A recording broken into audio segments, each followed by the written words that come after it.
to learn about we are talking about Hacktoberfest and how to begin Hacktober open source contributions via Hacktoberfest.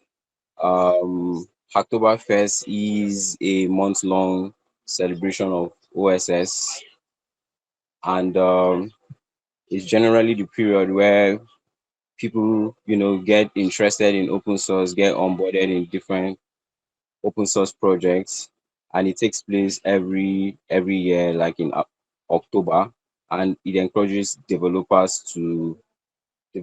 around the world, right, to contribute to open source projects.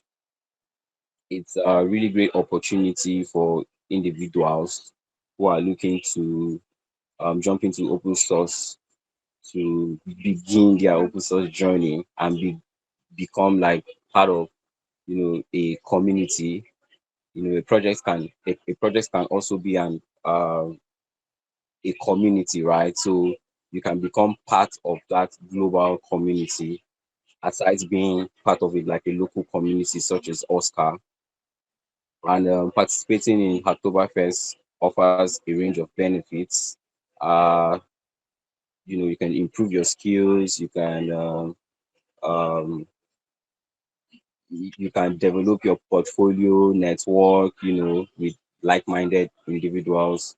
Additionally, you can receive rewards, digital rewards. I think Hacktoberfest is not giving out swags this year. They are doing digital rewards instead. And I think, yeah, they're still planting a tree as a reward, like in a part of Africa for you. So um, there are also like other benefits of Hacktoberfest. I think Tim is going to talk about it. I've just like given like a little highlight on what we are looking to hear from Tim. So I think I should pass the mic to Tim already, so she can begin to educate and share all her knowledge about open source and Hacktoberfest. So good evening, Tim. Timonwa, Akintokun, welcome, welcome. So good to have you here. Pretty early and on time. Thank you so much for joining and honoring our invitation to share your wealth of knowledge with us. So, Tim is a software developer. She's a technical writer. I've read a lot of her articles, by the way, and they are really, really good, like, and informative. So, welcome, Tim. Over to you. You have the mic now. Thank you, Kennedy, for that introduction, and good evening, everyone. So I'm so Good happy to be evening. here. I'm so happy to be here to talk about open source and Akintokun. So, like Kennedy said, I'm a front-end developer, I'm a technical writer, I'm an open source advocate. So, I'm a lot of things basically for right now. And for this section, I'm a open source advocate. So currently, my current um, open source contribution or open source project that I'm currently active in is Million JS. Million JS is a React. It's on the chair. It's a React yes, React package that is currently making waves now. It's one of the popular React package now that's currently making waves, and it's said to make React like 70% faster. So that's how awesome it is. We're new, but we're making waves. Then I also have an open source project that I am currently running called Tech Roadmap, which provides resources, so a collection of resources that help people who are just starting, who are just getting into tech. So currently we have roadmap for front end and back end, and we're working on adding other roadmaps to it. Then I also have some other open source projects that I'm still working on personally that I haven't launched yet, sha, but soon launch them. So, and today I'm supposed to be talking about beginning your open source journey with Hacktoberfest. Let me share my screen. Mm,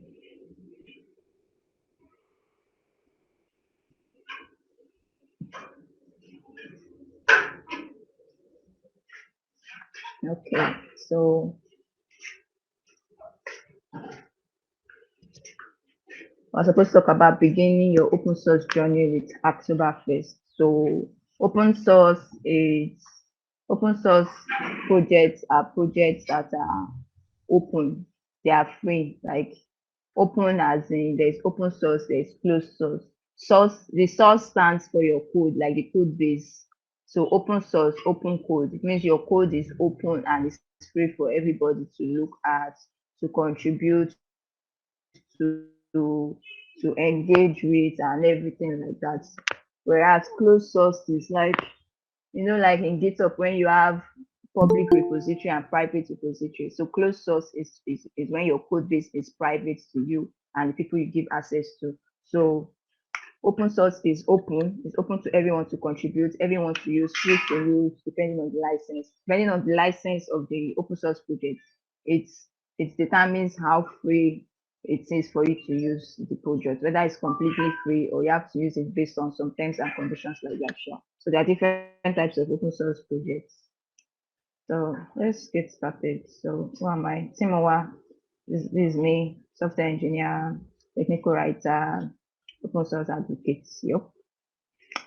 These are my links. Table of contents.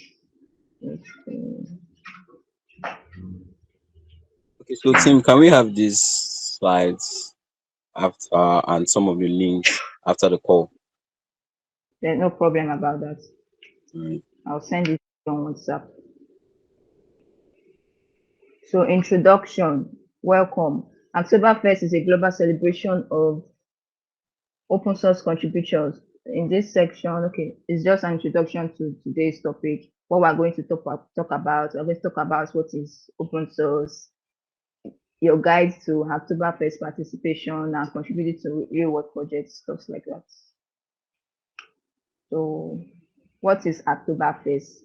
Hacktoberfest is an annual month-long event that takes place every October, which is dedicated to celebrating open source software and open source community. So like I said, open source is something that is a project that is free to use, and we have different open source that we use in our everyday life. We have like our VLC player, we have our React, we have most of the tools and packages we use as developers. Most of them are open source software because they are free to use. You don't pay for them. And then we have some that like the VLC player. I'm trying to remember some other ones.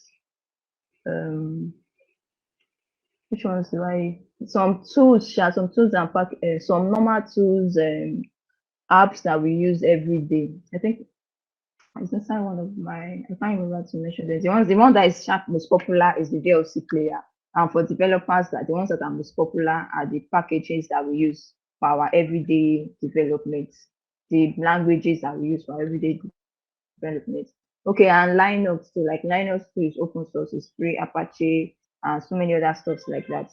So, and then Oktoberfest is a festival, right, that celebrates open source. So it's a 1 month long festival that starts on the Oktoberfest to October 31st to celebrate open source, celebrate the open source community, the open source software, and the people and everything that is about open source.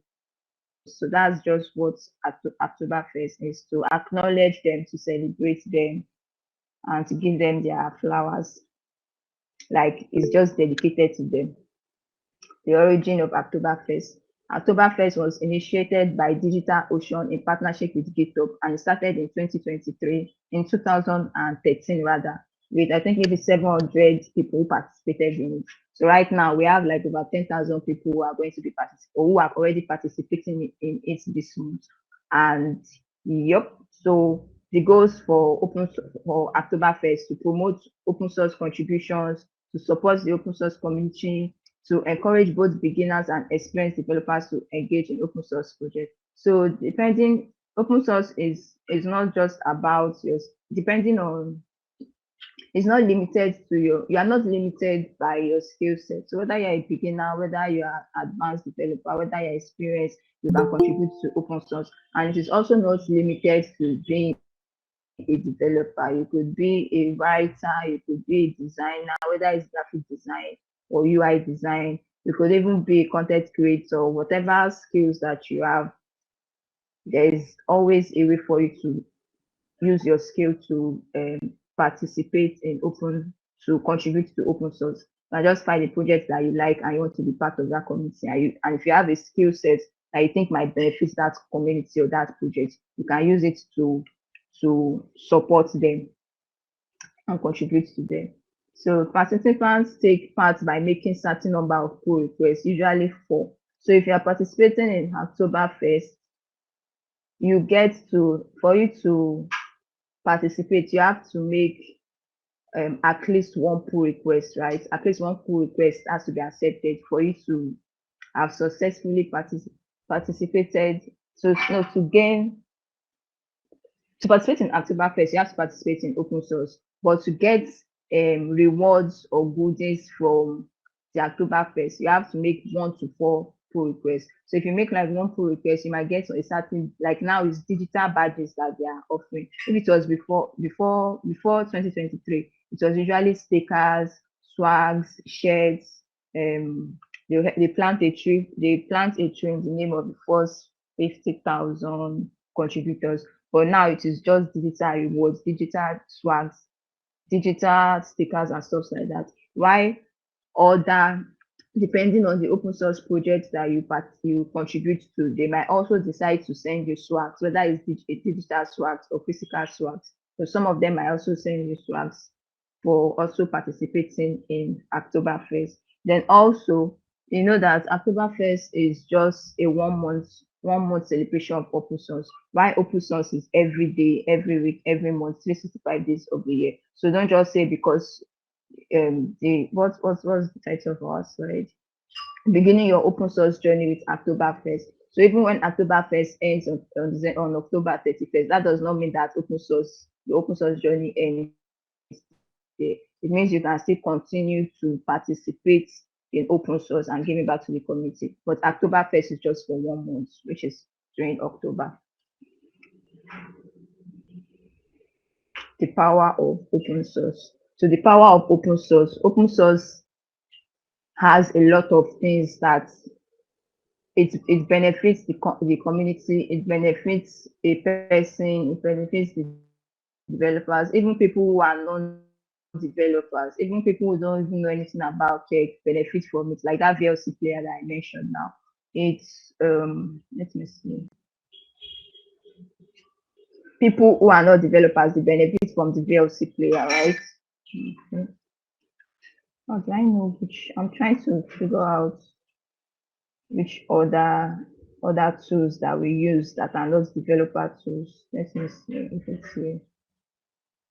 Okay, so I showed some here, like our Mozilla Firefox now. You see that you don't need to be a developer before you can use your Firefox browser. So even people who are not developers, people who are not in the tech space, they also benefit from open source without money. So we have Mozilla Firefox, we have Library Office, Audacity, VLC Player, WordPress, Thunderbird. Thunderbird is like an email client for managing your emails. We have Kitra, which is for, it's like a digital painting application for graphic designers and artists. We have Handbrake, which is transcoder for converting video files to format. We have Calibre, which is an ebook management tool. So there are a lot of tools that we use as everyday tools, which are free for us to use. And those things are free because of open source.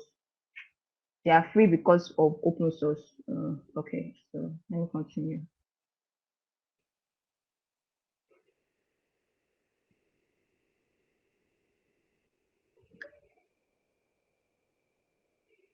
So the power of open source, it provides global collaboration where open source fosters worldwide zones, different cultures, like people, different diverse cultures and everything, they come together because of one common goal. And the common goal is to build an amazing project that everybody is going to use, that it's secure, it is free to use. So that's the meaning of global collaboration. Then accessibility, it provides free access to cutting edge technology, promoting inclusivity. So accessibility, meaning that it is free or nearly free for people to, it's free, it's free for people to use, right? Anybody can use it. If there is no open source now, a lot of things that we're using that we're able to use for free, we'll not be able to use it. Now it means we'll be paying for a lot of subscriptions, be paying for easy for people below average. Even there are so many things that you'll not be able to, even though you even have a lot of money to even if you can afford this, it is still going to look somehow by a lot of apps, which time it's not going to be that doing calculating how HBO Max and all those ones. You see how it's already hard for us to decide on which one to focus on.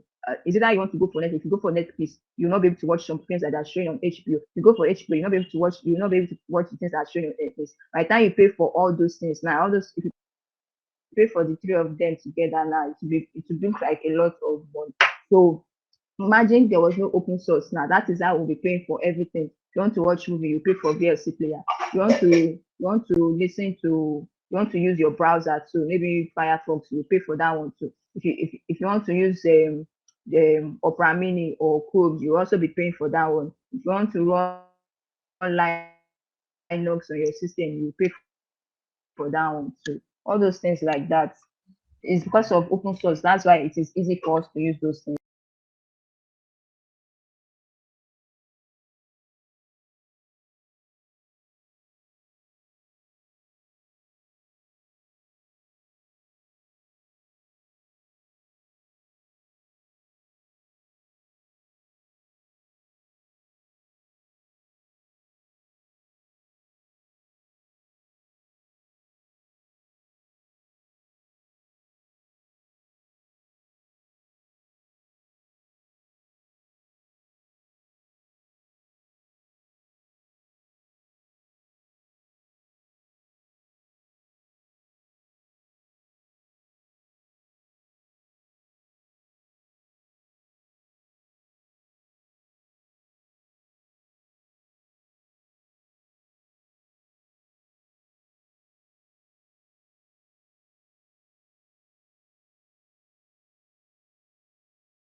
You cannot steal anything from anybody. You cannot steal any information from everybody because the code is there. It's not hiding.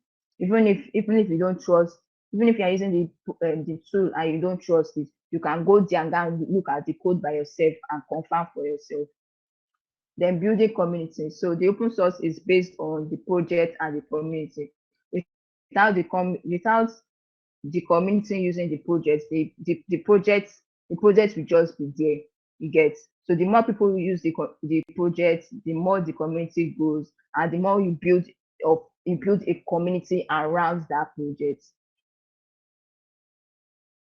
So it's not just about using the project, it's about the community. The community is like a family because everybody wants to build together, they want to learn together, they want to see this project grow and succeed.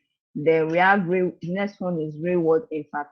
So um, there are different open source projects that help in, for example, there was one I contributed to in 2020, I think 2021 or 2022. it was Moja Global, right? Name is Moja Global.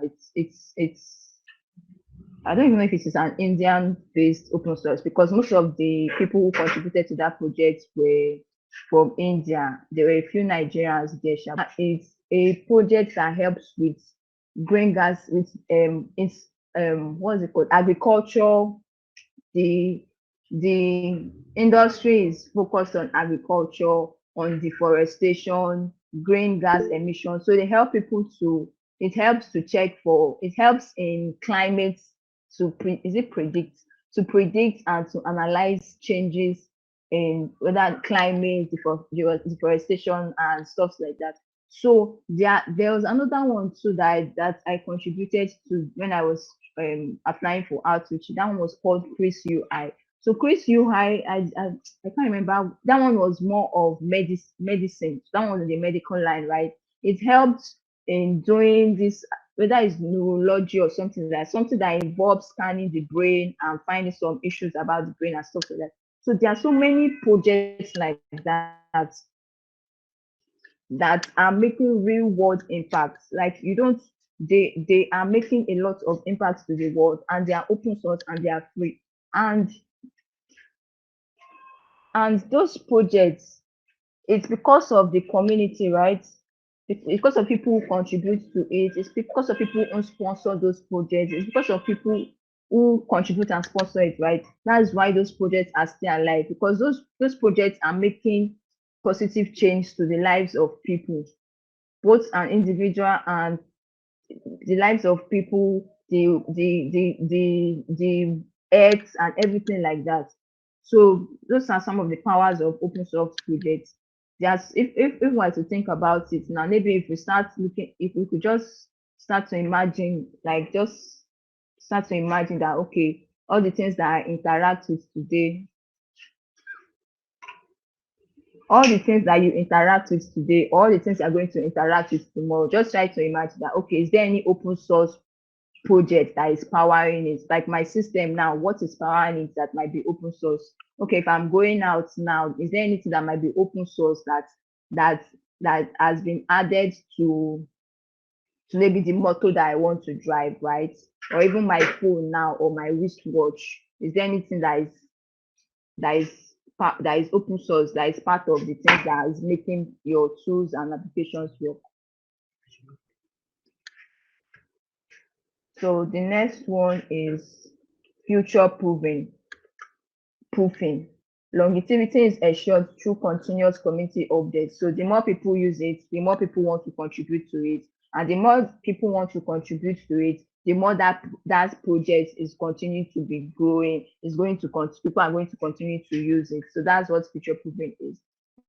Then contributing to the society, like I said, okay, this is another point. Giving back to the society through open source.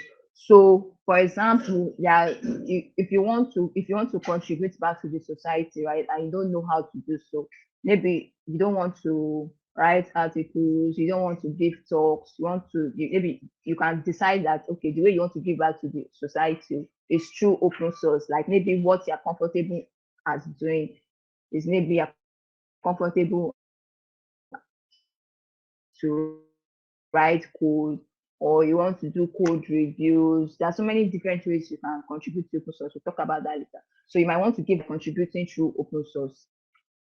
And through open source, it offers skill development, mentorship, and career advancement, because there are different people who are contributing to open source, right? With different skills, different experiences. There are different, you see senior developers, you see beginners, you see writers, you can also learn some skills, like you learn about teamwork, you learn about communication skills, how to communicate. Like open source is not just about technical skills, it's also about soft skills also.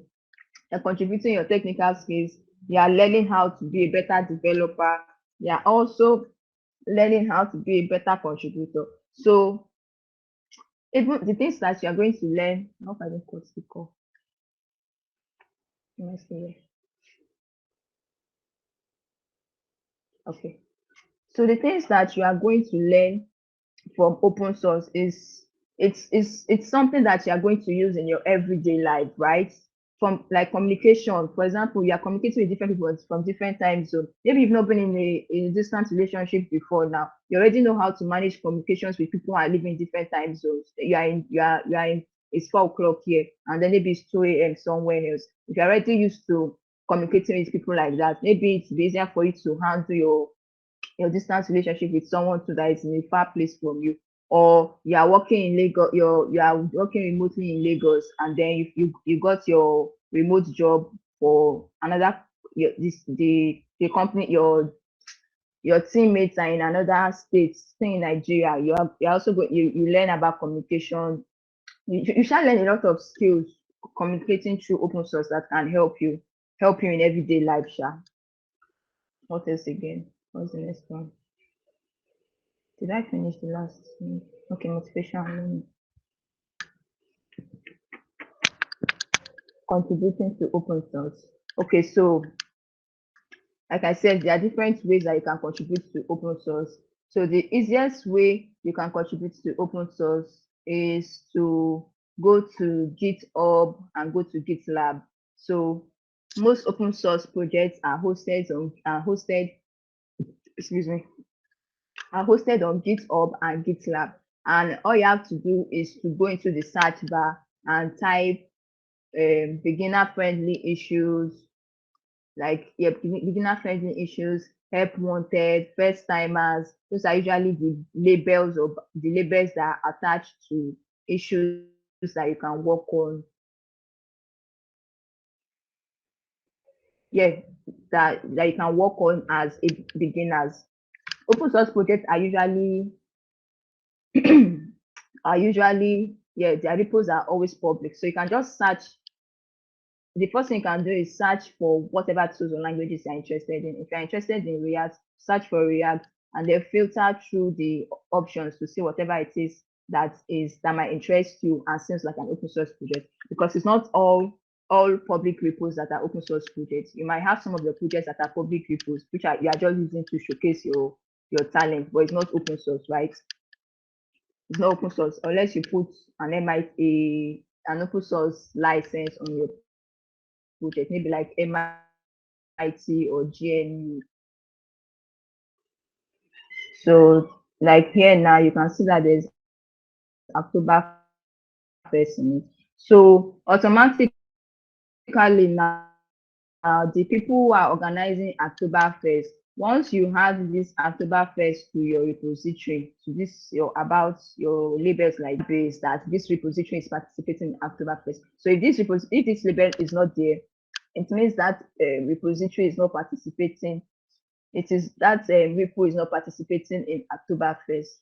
But I'm not sure if they apply this label to their issues or pull requests without applying anything. I don't know if that also makes them qualify as a participant in Oktoberfest. But I know that part of the requirements for a repository participating in Oktoberfest is to have the label on your project.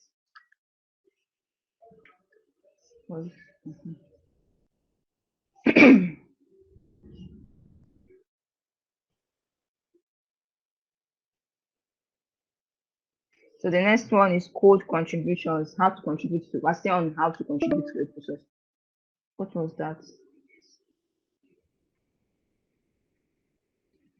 Oh, okay, it says the call ends in 15 minutes. Um, Kennedy, do you have a plan for that? Are you going to drop the link to the new call, to the new Google Meet? Okay, yeah. I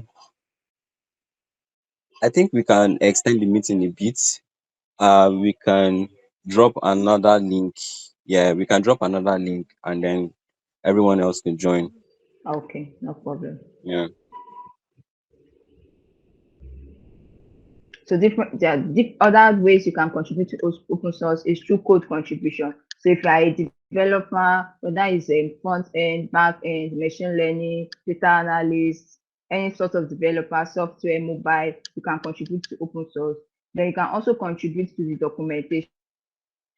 So for the documentation, you don't necessarily, depending on the documentation, though, you don't necessarily have to be a technical writer. Like for beginners now, beginners now, you might go through a document, even if it's as simple as a typographical error.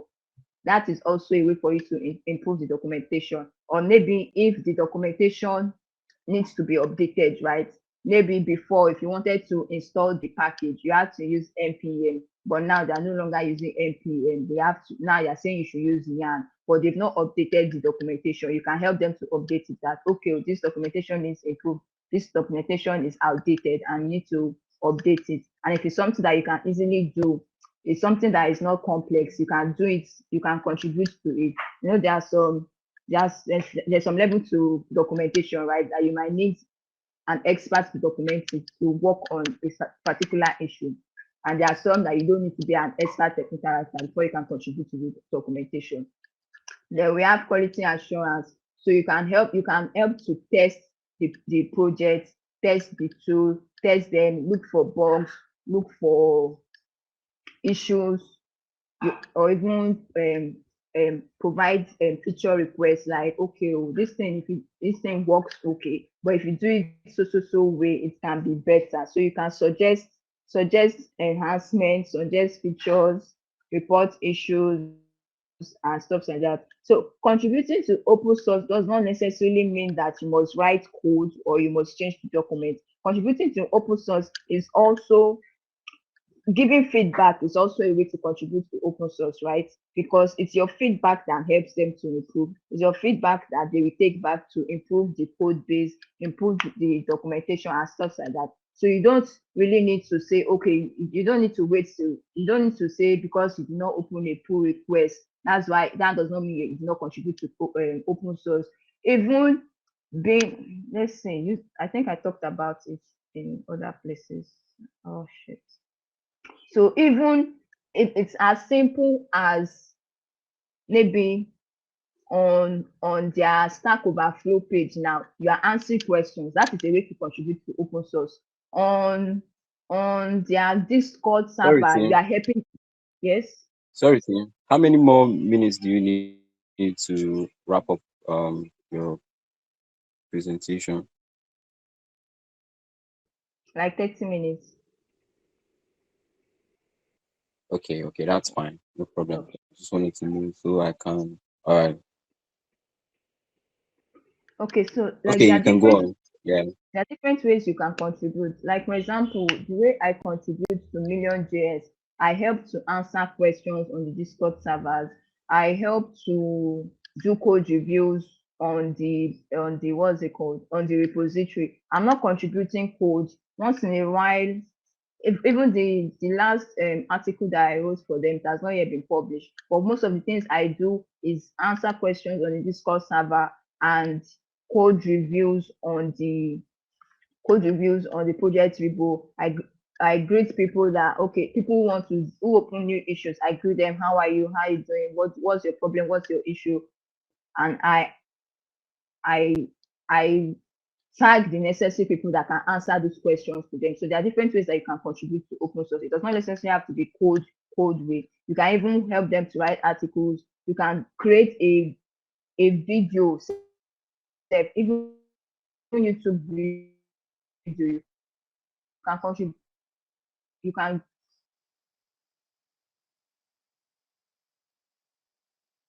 make a YouTube video about them. You can talk about them. You can, so many ways you can contribute to open source. Then, if you want to contribute to open source, the maintainers of that project know that this is how you want to contribute. So that even if you want to use that contribution as a way to, if you want to contribute a no to, like during this Oktoberfest now, if you want to participate in Apple request, we just state what you did for them. So if it was you created a YouTube video, it will state that you created a YouTube video for them. If it is article, it will state that you created an article for them, and to have an October accepted label on that on your pull request, because it is through your pull, is only pull request that counts as a way for Oktoberfest to mark that you participated in Oktoberfest. So if you are contributing in low code or no code, let the what's it called, the maintainers know project structure and work overflow. So for open source project to work, to function well, to be organized, to grow, to be easy for people to contribute to, there are some certain things that they have to have or be using or use rather. So like we have version control. Like I said, open source is contributions from different places, people in different countries, different time zones, and everywhere. So for you to be able to track the contributions of different people, right? To see the differences and to ensure that there's no clashes, there's no error, there's no bug. We use version control, which is Git. We use Git for version control, and we use GitHub to manage those changes. So Git and GitHub, it goes hand in hand, either GitHub or GitLab.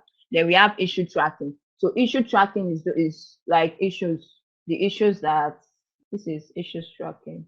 This is how open source tracks their own issues. If you are working privately for a company now, your company might be using either Jira or Trello or what's the other one, Notion, to track issues and assign tasks to you. But for open source, they use GitHub issues. GitHub issues is free, and you can have unlimited issues there, and it's easy for people to collaborate and contribute to. So you can have GitHub issues. Then for pull requests too, we have pull requests where people can open and you know what pull request is now. Then we have discussions also. So discussions is where people can talk about stuff. Let me see if Sorry, Minion Tim. has a discussion. Yes. Okay, so I created a new Link. link. I'll drop it on the community and I'll send it to you. So welcome back, guys. This is Oscar Calabar. We are talking about how to contribute to open source. We are beginning from Hacktoberfest. Title of the talk is "Begin Your Open Source Journey with Hacktoberfest," and we have Timonwa here, and she was currently taking us on a session on how to contribute, showing us like example of some projects and how to find Hacktoberfest projects using labels and all of that. And we just jumped back into the call. So, Tim, you can have the mic now. I was saying, okay, I wanted to show you guys what the discussion looks like. GitHub Million doesn't have a discussion. Oh, let me see if Moja Global has a discussion tab.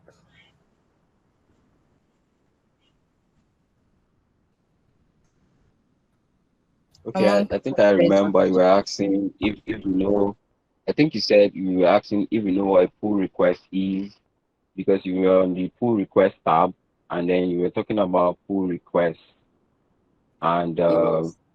uh, yeah, I know you talked about contributing to Hacktoberfest projects like using low code or no code, and then you said the only way to contribute to OSS, the technical way, is to create a pull request. Yes, the only way to can contribute using low code or no code is through pull. No, not the only way you can contribute. The only way it can be accepted for Oktoberfest is if you Accepted. is through pull Okay. request. Yes. But if it's about contributing to open source in general, you don't need to open a pull request except if you are contributing through, if you are in an internship program, maybe you are in outreach or you are in a program that requires for you to document how you contributed to that project. So the easiest way you can document that your open source contribution will be through the pull request, because you can open and you can also open an issue also. Okay, your issue will be like, okay, I said for open source. So if you are contributing, okay, let me rewind. If you are working in your company now and they want to assign tasks to you, they will use Jira, they will use Notion, they will use Trello to assign tasks to you. If you are working on open source projects now, and they want to assign tasks to you, they will use issues to assign those tasks. So issues is just like tasks. So if for example, you are working in a project or in an internship where you have to document or show the things that you have done, they can open issues for you that, okay, oh, what your issue is also the same thing as tax. So your tax is to um create a new design for the landing page, or write an article based on so things, write an article based on the new feature that was implemented. So they can open an issue for you, right? Even though you're not contributing code or you're not making any changes to the code base or whatever, or any files in that repository. Then when you go to the pull request, once you have done it, right, you open a pull request. Okay, that for my article, I've written the article. Here is the link to the so article. So in that pull request, when you open it, that link is going to be there, and that is a way for you to track your no code or low code contributions to open source. Whereas if you want to track it for Hacktoberfest, which if you want your contributions to count, you must have a pull request opened for your contributions for Hacktoberfest to count. So that's it. That's it. Where's my slide? So other project structure, and we're talking about project structure and workflow. So that was how we got into version control, issue tracking, pull requests, code reviews, and coding standards. So code reviews is a way to maintain code quality and through peer review. So it's different people that are contributing to open source. If you are on a private project now, you're working for your private company, a startup, once you enter the company, right, you people will already have your guidelines, you already have the way you're supposed to contribute to your project. You guys might even do, depending on this project and how large it is, you guys might do peer review by yourself and stuff like that. But for large projects like this now, different people are contributing, different skill sets, different levels, and you cannot just merge anyhow code into that code base, or anyhow contribution into that code base. So it is the contributors or the maintainers that are going to review that code and see if that code is actually worthy or clean enough for them to merge it. If it is not okay, then they will ask you to make some changes to it, and what's it called, and you go through it again. Let's see. You can review the code, like how this review code. Okay, you can go to your file changes, for example. They click on review changes, or they just come here that, okay, oh, that this link that you added here, maybe you use too much capital letters, change it to small letters, and then they will write it there. They will start your review and everything. So once that review ends, once they add that review, you should be able to see it here as messages or something like that.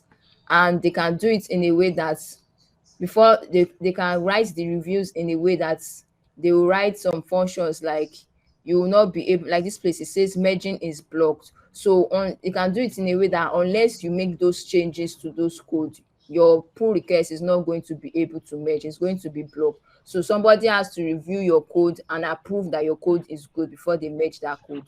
That's an example, but it's not all the time that they will do that. So coding standards, open source projects have their own standards that they want you must adhere to when you want to contribute. So is it that they want you to use single case or double case, or that's just the simplest explanation that I can give. Whether they want you to use single quotes or double quotes, whether they want you to use TypeScript, or whether they want to use TypeScript or JavaScript or prop types, whatever it is they want to use, right? The next one is testing and CI. So some of them also have some other things that they can use, is automated testings, GitHub actions. So maybe when you make a pull request, there are some actions that will run on your contributions, and if those actions passes, then your code passes like this one. Now let me approve this one, failed, and you have to go back to the contributions you made and check for errors and fix all the errors that you have before your code is going to be passed and merged. What's the next one? So we have documentation. So a good open source project needs a good documentation so that it will be easier for people to understand how to contribute to that project. If there's no proper documentation, it will be easier, it will be difficult for you to contribute to that project. And if it is difficult for you to contribute to that project, then you can also decide to help them in their documentation. If it is difficult for you to understand how to contribute, you can help them in helping their contribution, they are making the documentation better. Then we have contribution workflow. So contribution workflow is just how do you start from start to finish. You want to contribute for the first time or second time or third time. What is the process like? Is the process like, for example, if you want to contribute to a project, the first process would be to maybe ask the maintainers first that this is what you want to do. If they approve it, you create an issue. If you create an issue, is it one issue per pull request? One issue per pull request, which is mostly how people do it, because it's easier to review codes to small changes than when you go and make 10 changes, or you want to go and add 10 features in one pull request. It's going to be difficult for them to maintain. The code is going to be large. It's not easy for them to track it. So when you are making contributions, put it in mind that your if you are fixing a bug, fix one bug first, or fix one issue first, or make one feature request first. Don't like these maintainers, these contributors, people who are maintaining this open source project, they are doing it for free. They are not getting paid for it. They have other things that they are doing. Some of them are students, like the owner of Million. He just gained admission into uni, so he's a student. He's an undergraduate. He has work that he's doing. He has to make money to take care of himself. He has to go to school and pass very well. So there are a lot of things that they are doing with their own time. So if you don't, you have to try to make it easier for them to. If you are contributing to their project, let's be polite. You Your contributions should be as little as it should be easy for them to manage, and you have like that don't just do it anyhow, and you have to put yourself in their shoes also. If you are the one, how do you want people to contribute to your own project? Then we have collaboration tools. So that is Git collaboration tool, which is Git, the issues, the pull requests, the discussions, those features that GitHub provides. Then some of them we have either a Slack channel or Discord channels for them to communicate with each other. Then they have the community guidelines. Community guidelines are is a guideline for how you contribute to the community. It shows the code of conduct, things you should do and things you should not do. What else again? Okay, mentorship. Open source provides mentorship. So like for example, if you are participating in all these open source internship programs like Outreach, Google Summer of Code and stuff like that. So if you're participating in those projects, in those internship programs, open source internship programs, you often would be you would have a mentor who is assigned to you, who is supposed to guide you in your internship. So that person is supposed to guide you, support you and stuff like that. And also, if you're in general, depending on your skill level, you can also mentor other people, to mentor newcomers, welcome them, show them how things are supposed to be done. And there are other people too who are going to do the same thing for you. So it's just a circle that is continuing like that. You are giving to people. Someone, when you join, someone gave to you, someone helped you. So as you too have gained from it, you should also help somebody. Project specifics and encouraging contributions. So it was again. Evolution of open source projects. So open source projects evolve and thrive through collaboration process. They start as ideas or small code bases and grow into robust, widely used solutions. The key to this evolution is active, diverse contributions from the community. Contributors play a significant role in shaping the project future. adding features, fixing bugs, and improving overall quality.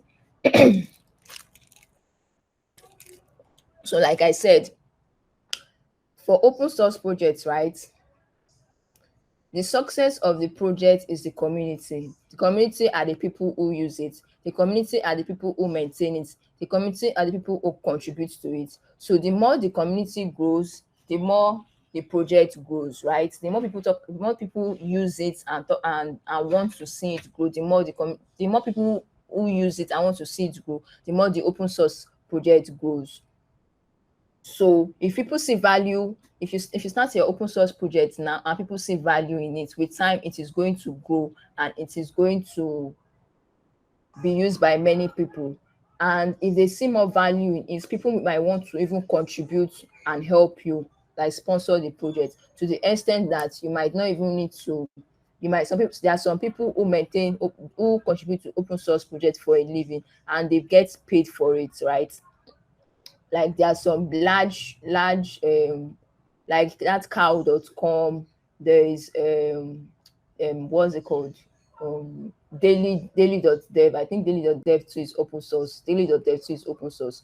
Then Next.js, Vercel, all those things that are like open source tools. Like they are open source.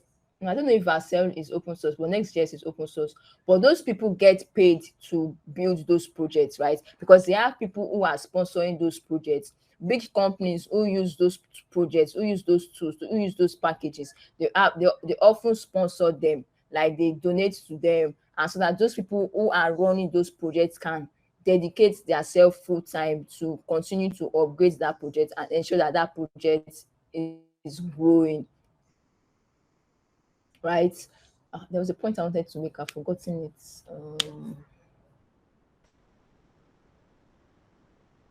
Let me see if I remember. They help those projects to grow. And I've forgotten the points. So open source projects are made up of maintainers, contributors, and community. So the maintainers are the ones who own the project, who maintain the project, who set the goals for that project, the community values. Like they are the brains, they are the fathers, they are the people who the ideas behind it. Then the contributors are the people who help the maintainers, right? You contribute, whether it's through code, no code, low code, you are contributing. Then the community are the people who use it, who give feedbacks to it, who talk about the projects. Those are the three important members of the open source of our three important people in the open source. They're actually the three most important things in open source in an open source project. Why contribute to Hacktoberfest? So everything that we have been saying about Hacktoberfest also applies to open source, because Hacktoberfest is about contributing to open source, right? So, like I said, even after Hacktoberfest ends, right, which is just a 30 days festival celebration, that does not mean that your open source journey ends there, because open source is every day 24/7 365. It's just Hacktoberfest is a celebration. It's just like Christmas now. Christmas is December 25, right? And maybe Easter is Friday, Saturday, Sunday. Because it is Friday, Saturday, Sunday, that does not mean that you will not continue to celebrate Jesus, or continue to be a Christian, or continue to be a Muslim, or that. You don't just say you're a Christian or Muslim only on public holidays. Even after the public holidays, you still continue you still continue your religion, right? So same thing with open source. You don't just say after Oktoberfest you forget about it. So because if you are just contributing to Oktoberfest because of the swags, or just for people to know that you contributed to just for people to know that you contributed to Oktoberfest, but that's not really nice. If you want to contribute to open source, you shouldn't wait until Oktoberfest before you contribute, and you shouldn't stop contributing to open source after Oktoberfest. The only thing is that some people get to hear about open source for the first time through Oktoberfest. So it might be that after you've participated in Oktoberfest, open source is not a thing for you, and that's okay. That's just okay, because it's not everybody that has the energy or has the time or has the dedication to participate in open source, because open source is about dedication. You want to dedicate 2 hours of your time every week, 5 hours every week, or do you want to do it full time or part time, depending on how you want to dedicate your time to it. You have to set that one by yourself, but contribute or participate in Oktoberfest for the right reasons. Don't participate for the wrong reasons. So why contribute to Hacktoberfest? Skill improvement. You learn by doing, exposure to diverse technologies, collaboration and code review. So basically, right, open source stroke Hacktoberfest is very good for beginners, because as a beginner, you don't know anything. It helps you to gain skills. It helps you to gain communication skills, soft skills, collaboration skills, how to use Git, how to use GitHub, all those skills like that. It is not something that you can learn on your own, and it is something that you have to know how to do. It prepares you for when you eventually have a full-time job or part-time job, or any job that involves you collaborating with other people, right? Collaboration happens between two or more people, so it prepares you for like the job market. So for open source, you don't need to apply to get experience or get a job. All you have to do is find a repo that you like, contribute, ag- find a repo that you like, go through the issues, see if there's any way you can contribute. If you don't see any issues that you can, that if you don't see any way you can contribute to through the issues, or the issues that you want to contribute to, somebody has already taken it. You message the maintenance and tell them that, okay, I want to contribute but I don't know how, can you help me, can you find something for me to do? Or better still, look for other ways that you can contribute by yourself and message the person, hi maintainer, I want to do so things, can I do this, stuff like that. So you gain, you learn more, and again it helps you to boost your portfolio, right? If you are an active member of the open source community. So instead of you just having random projects that you built by yourself, maybe calculator or what's it called, weather app, or all those projects that you can find that many other beginners have on their portfolio. If you are contributing to open source, whether as a designer, whether it's as a developer, whether it's as a technical writer, that those also help you to boost your CV, especially if you are actively contributing to that project. Not like maybe you just did only one contribution to the project and then you are like you contributed to open source. If you are actively contributing to a project, you don't need to even contribute to multiple projects. Just find like one or two that you know that you are comfortable in, that you like, and it's something that you see yourself contributing to on the long run. Like it's easier to contribute to a project if you like what they are doing, if you understand what they are doing, or if you want to learn more about what they are doing. So it's easier for you to contribute more, and the more you contribute, the more you boost your portfolio, and then you gain a lot of experience, right? Networking and community management. So you connect with the global tech community. Like I said, open source is global, is diverse, people from different types, so different culture, different work ethics, different skill sets. You get to network with different people. Even as you're networking from there, you don't even know. You might just you might make friends with someone who is maybe the CTO of one startup like that, and the person is looking for, and the person has been seeing you contributing actively, and maybe you have also been communicating or networking with that person. So when a certain role comes out now and you fit into that description, the person might offer you the role. Or if it is someone else that is looking for someone that has the skills, looking for a skills that you have, it might refer you to that person. So that's also another way that you can gain from open source. Then access to mentors and experienced developers. We've said that. Professional opportunities and support and motivation in a welcoming environment. So the open source community is very welcoming. They they are welcoming to beginners. They help you to grow. They are not, they don't, they want to see you grow. Everybody is there to help you in any way that they can. So that is also a good way to learn and grow your skills. How to get started. So it's easy. If you want how to get started, in Hacktoberfest. I'm supposed to write Hacktoberfest.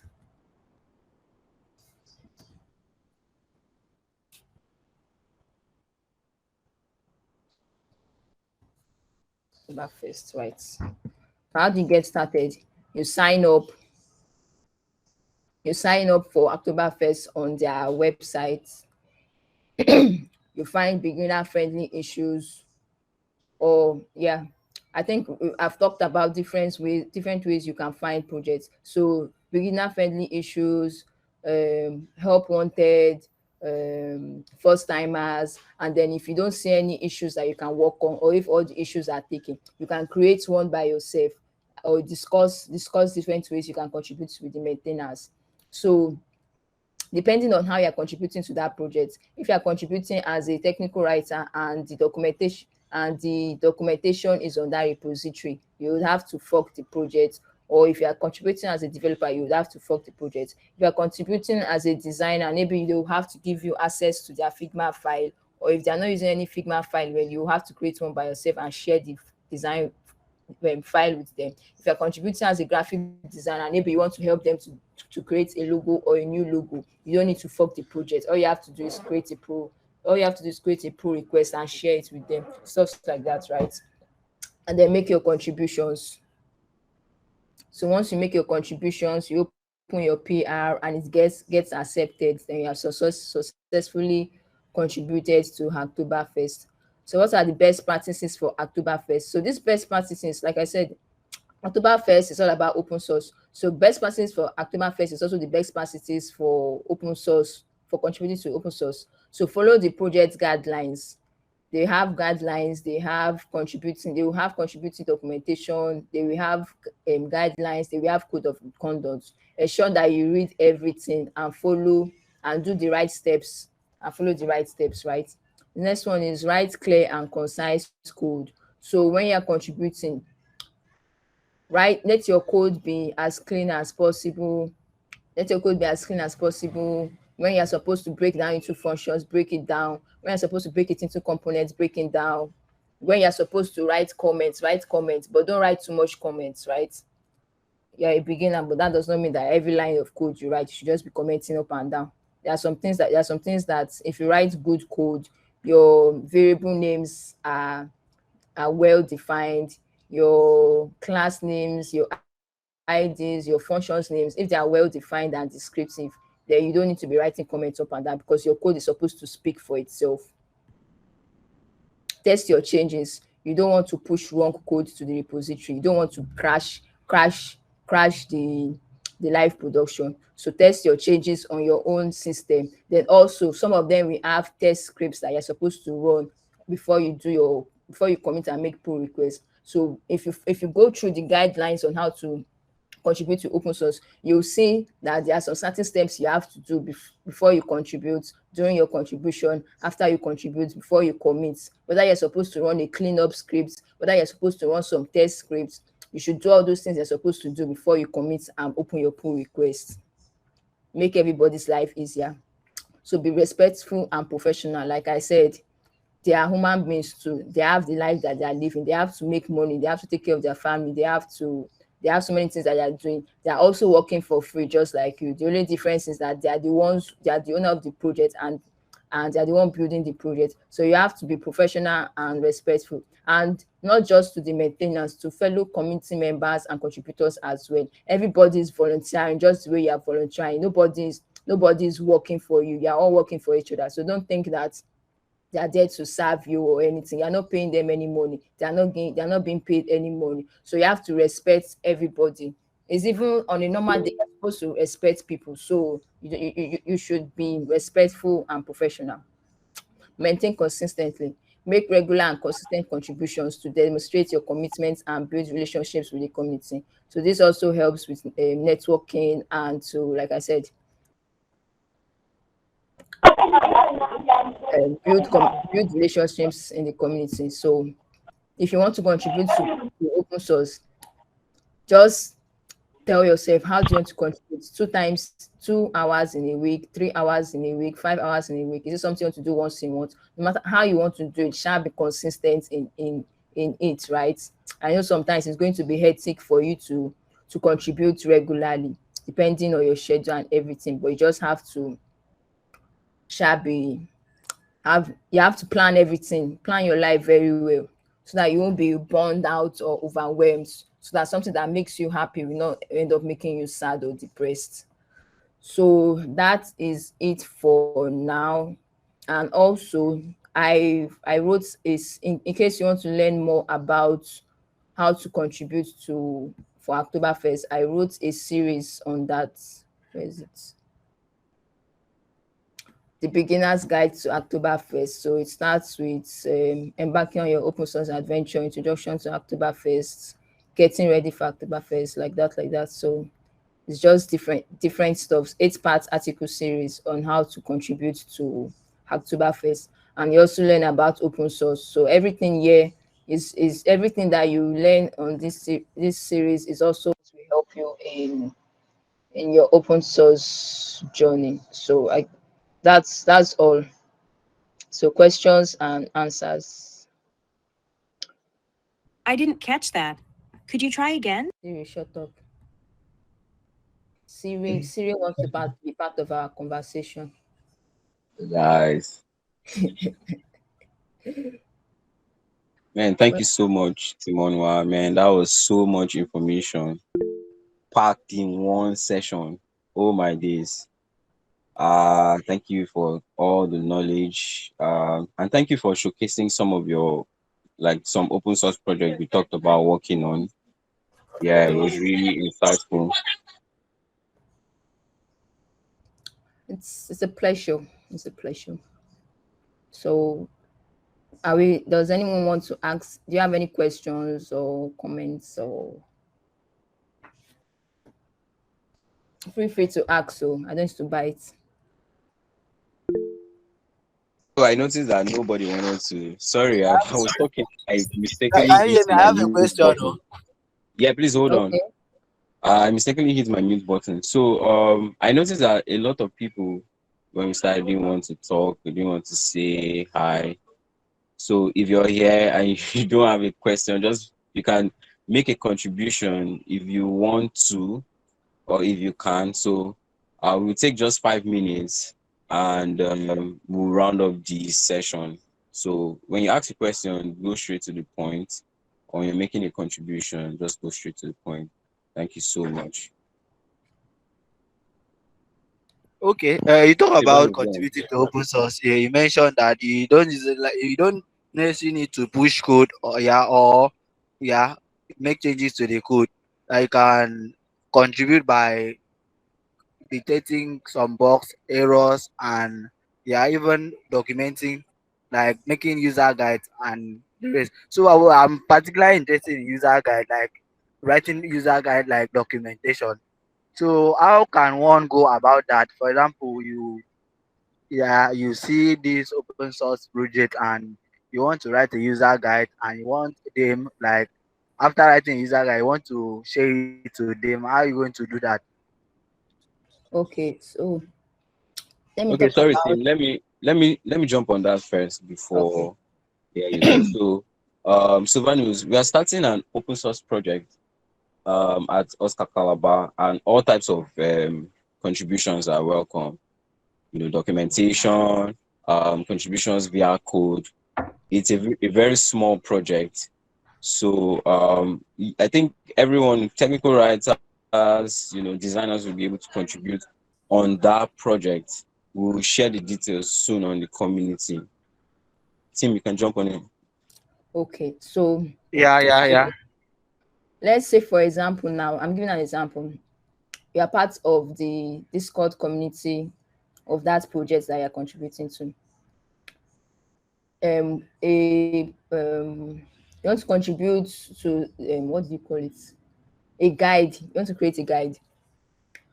Creating a guide, it could be a blog post, it could be a video on YouTube, it could be a podcast. Like the guide can be also be a documentation. So it depends on how you want to contribute. If you want to contribute documentation, you contribute if they are using maybe GitHub for their documentation, you contribute on GitHub. If they are using Docusaurus or whatever documentation as a tool, documentation as a tool, excuse me, if they're using any of those tools, you have to contribute through those tools, right? If you want to write a article on your blog post, or you want to write a YouTube video, you contribute to you make your article, you write your article, or you make your video, and you share it online, right? You can share it online, and you can tag the project in that article or whatever it is that you shared. If it's on Twitter, you tag them on Twitter, or if you are part of their Discord community or Slack community, you can share it on their Discord community for them to know. And if it is something that you do regularly, if you are part of that community and you are active in that community, and you contribute to the community through videos or you are consistently contributing in a particular way to that community, they are going to know who you are. You don't even need to introduce yourself, because they're like, oh, this guy is Ezekiel, he's always contributing to our project. Like, there was a lady on, not even a lady, there are some Twitter spaces that I listen to on DelveRel. So DelveRel, developer relations. So some of them, the way they got the job is they find a tool that they like, right? They find a tool they like, and they constantly talk about that tool. They constantly advocate for that tool.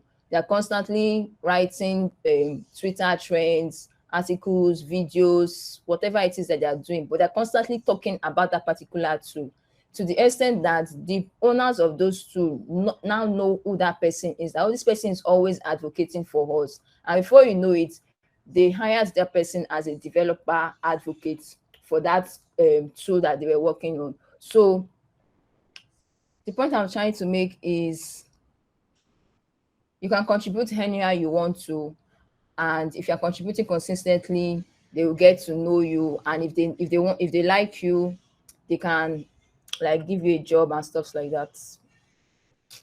I think I've forgotten the answer to the question that I was supposed to. Did that answer your question? Because it seems like I just started rambling and jumped into another point.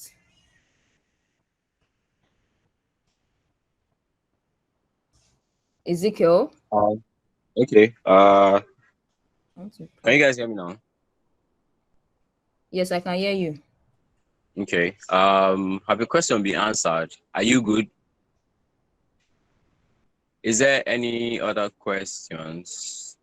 Sylvanus, your hand is still up. I want to know if that's intentional or okay.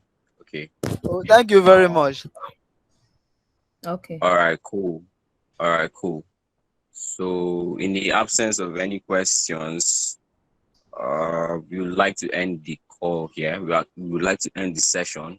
We are having a Git and GitHub workshop, just to get people's legs in the waters to know how they contribute to projects via GitHub, right?